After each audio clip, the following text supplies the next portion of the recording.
Welcome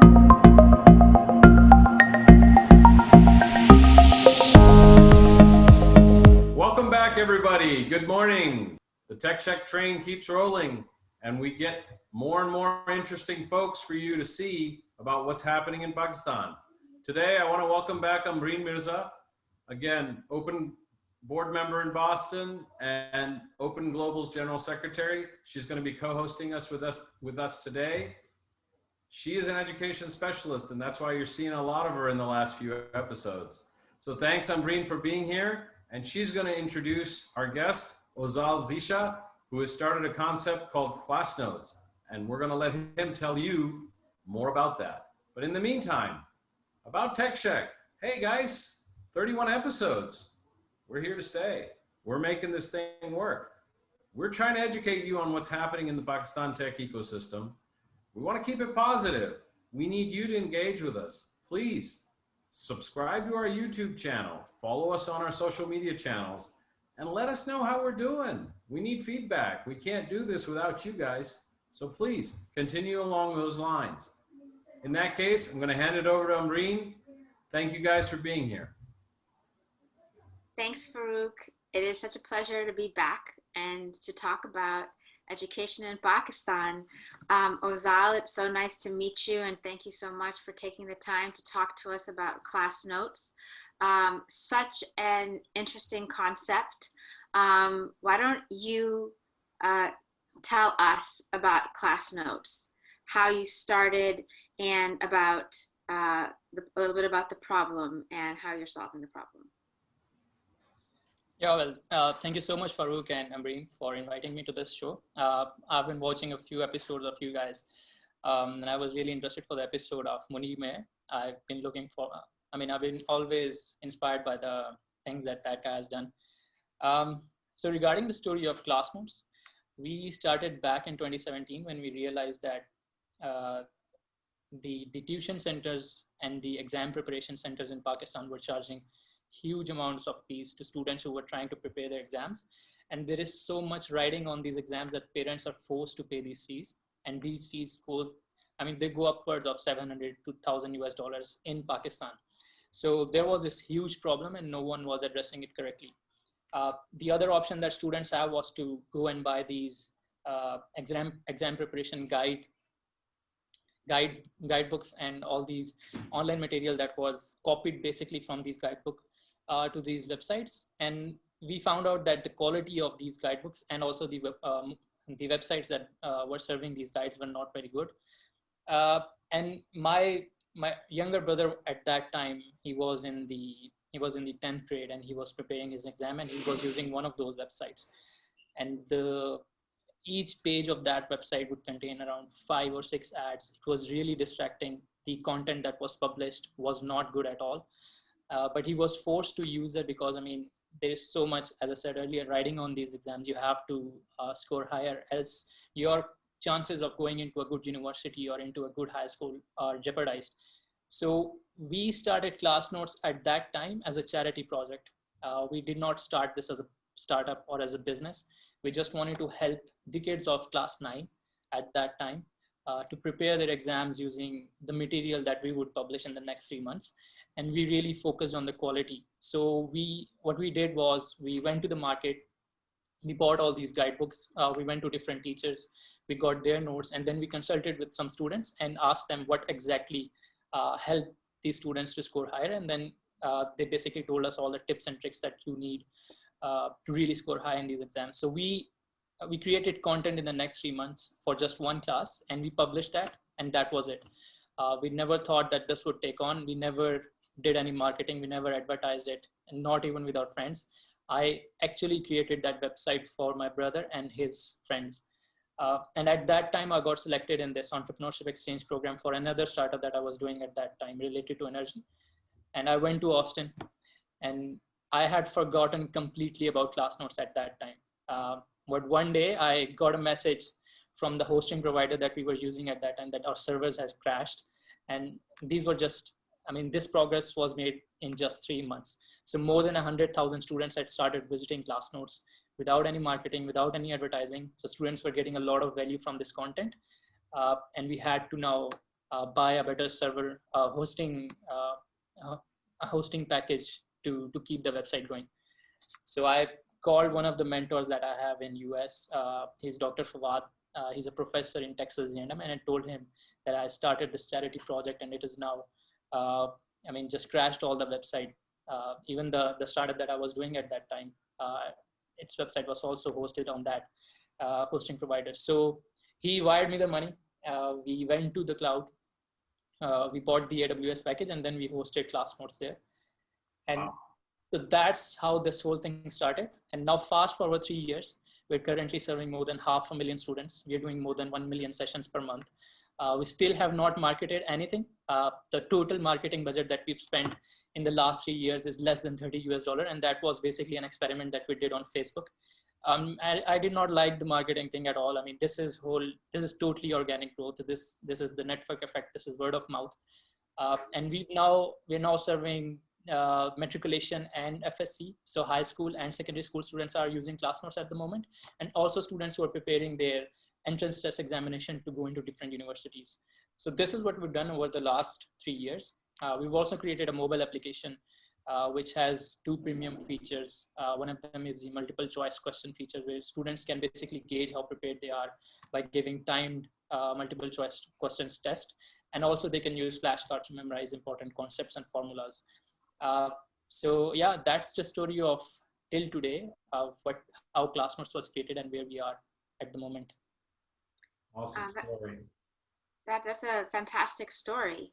Now, we are seeing so many challenges that have arisen as a result of the coronavirus and as a result of these tragic natural disasters.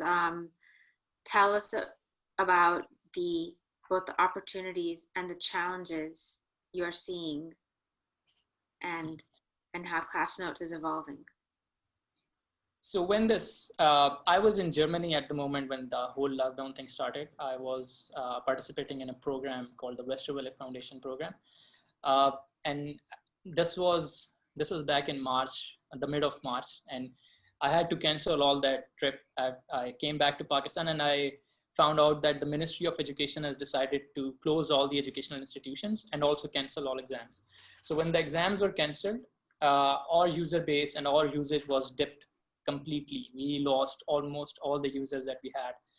So we started to diversify the services that we were giving out. We started to gamify the system to make sure the engagement rate is high, the retention rate is not jeopardized during this COVID. But then a very interesting thing happened. I still don't know why. I mean, if I were a student during COVID-19, that would be like the best time ever. Every educational institution is closed. There are no exams.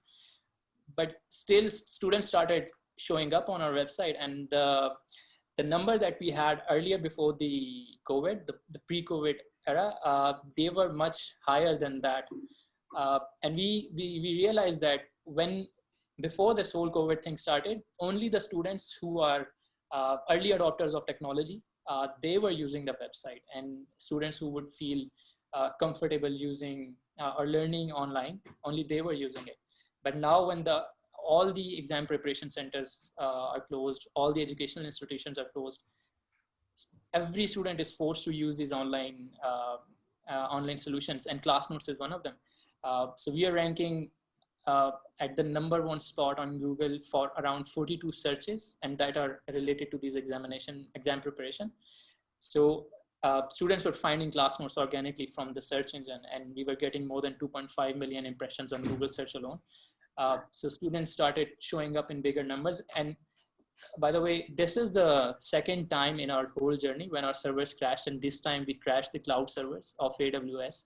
On the 15th of August, we crossed the 1 million user mark for some time, and we were not prepared for that.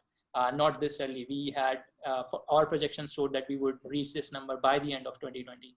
So, I mean, we were prepared at this time. The website was up within 1 hour, but the numbers have gone much higher than we expected.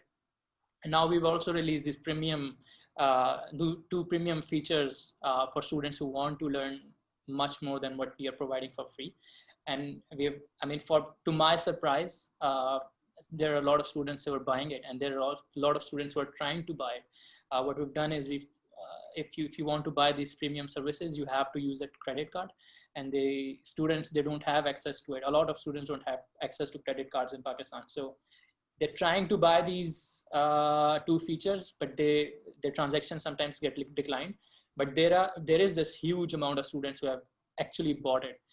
And that again is, completely surprising for me. So we are now looking to integrate these third-party payment gateways like EasyPasa or Jazz Cash into the platform to raise our revenue much higher than it currently is.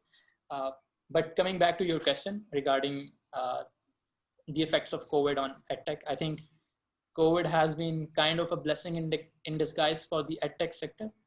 This is the first time when we are seeing a behavior change in students, where they are forced to use these online solutions, and they're slowly learning that these solutions are much effective and much more affordable than what they've been exposed to in the pre-COVID era.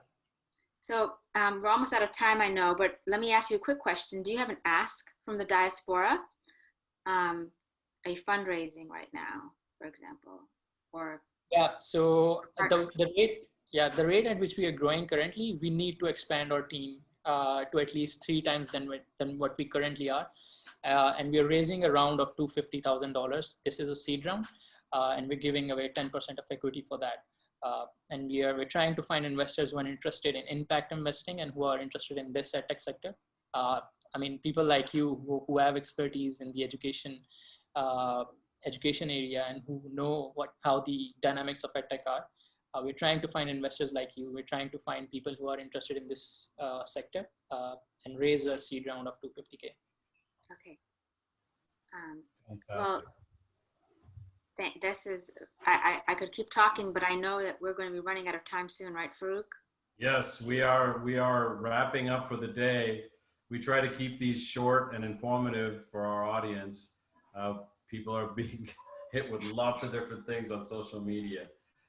Now, at the end of this, Ozaal, thank you very much for joining us.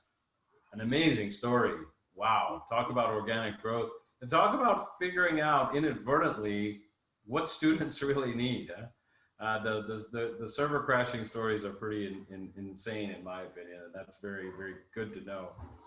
With that, I wanted to let our audience know, as you can see, we keep bringing you these things that you don't hear about. And these are things that are real in Pakistan and that are happening. We want our diaspora to know and understand good things are happening.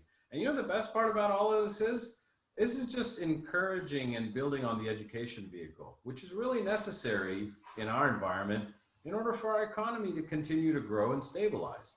So guys out there, please figure out ways to engage. Find ways to reach out to people like Ozaal and help him. And if you want, we're more than willing to facilitate that. So please like, share, comment, let us know what you think. Thank you, Ozaal. Thank you, Ambereen, for joining us today. Appreciate your time, everybody. Allah Hafiz.